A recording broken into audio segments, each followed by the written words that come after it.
All right, thanks for having me. Right, sleep deprivation is a highly pervasive phenomenon in modern day society. The 24-hour economy, globalization and technology make it such that we can and are also often expected to work around the clock. Now add to that a healthy or maybe unhealthy dose of competition, and we'll have the recipe for mass chronic sleep deprivation. Oh. Now, this may sound a bit alarmist, but the consequences of this are actually very real.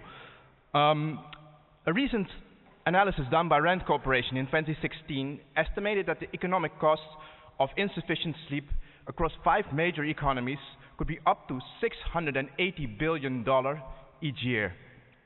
Now, we're at an international conference, so it does not need much explaining that sleep deprivation interferes with cognitive performance, affecting memory, attention, and decision-making.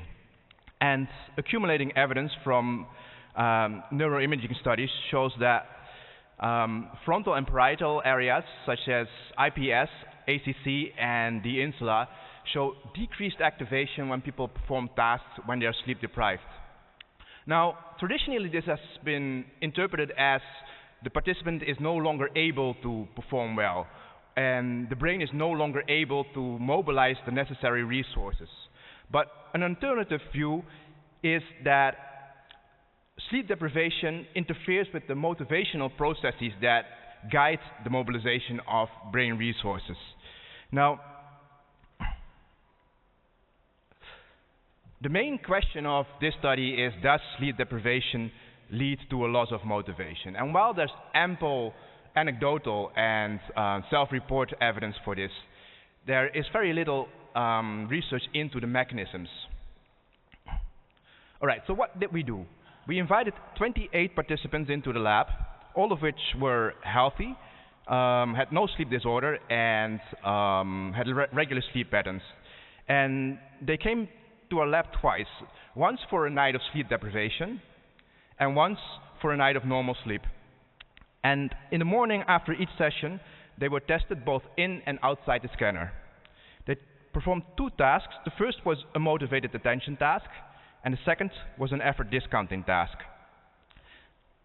All right, for the motivated attention task, we offered participants money to perform well, and we expected that that would improve performance. And a recent meta-analysis shows that this is accompanied by increased activation in brain areas that are very similar to those I just previously shown to be affected by sleep deprivation. So what did we do? We had participants perform this RSVP task. So they saw a letter stream, and they had to press a button whenever they saw a J or a K letter. Before each task block, they saw reward queue, which indicated how much money they could win for correct responses. This could be 0, 10, or 50 cents.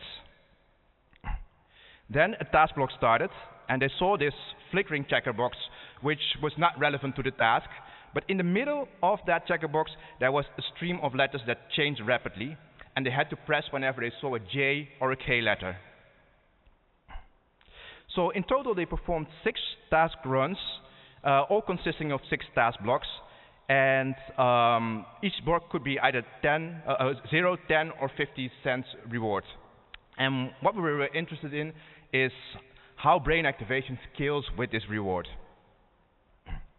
All right, so first for performance, what we saw is that after a night of normal sleep, accuracy increased when higher rewards were available.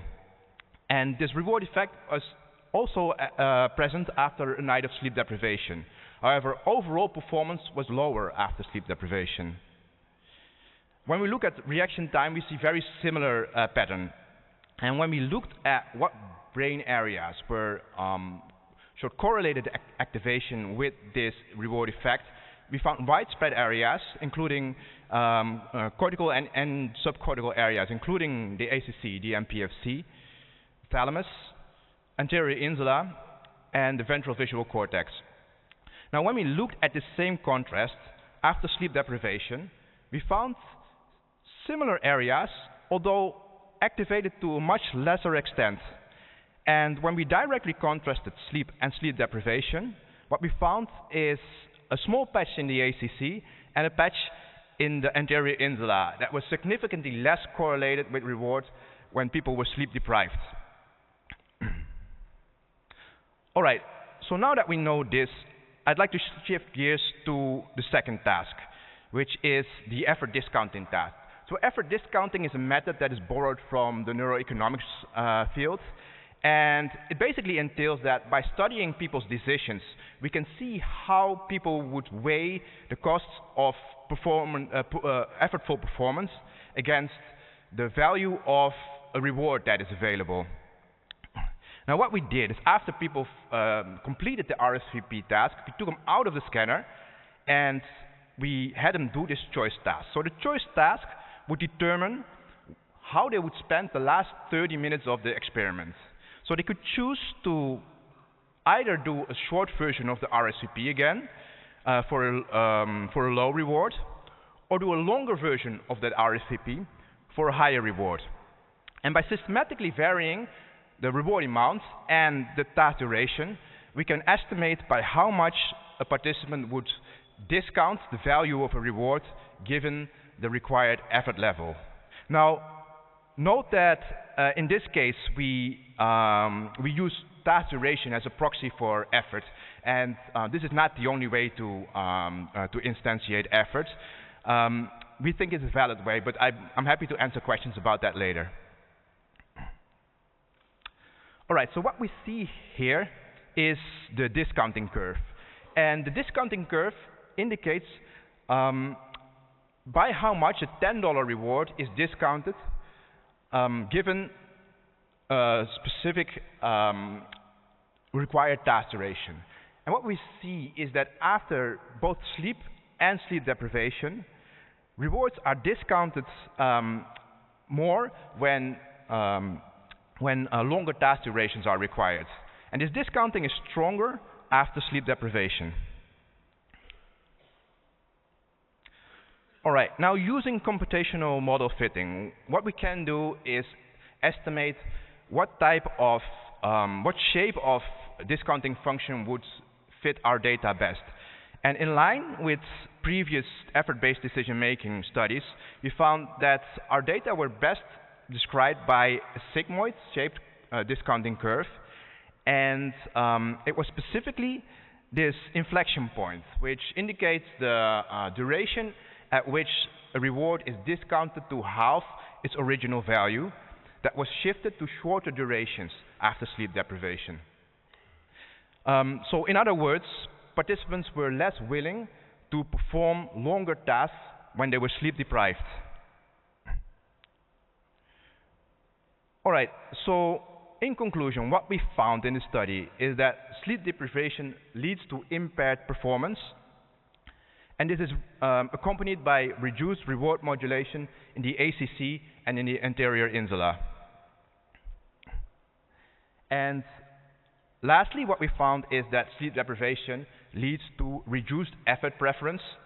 That is, participants are less willing to perform longer tasks. Now, all of this is in line with a motivational account of sleep deprivation, saying that sleep deprivation leads to a loss of motivation to exert effort in order to obtain rewards. All right, I'd like to stop there and thank my co-authors, Karen Sasmita, who is now a grad student at Cornell, Julian Lim, and Mike Chi. And I'd like to thank you for your attention and wish you good sleep during this conference.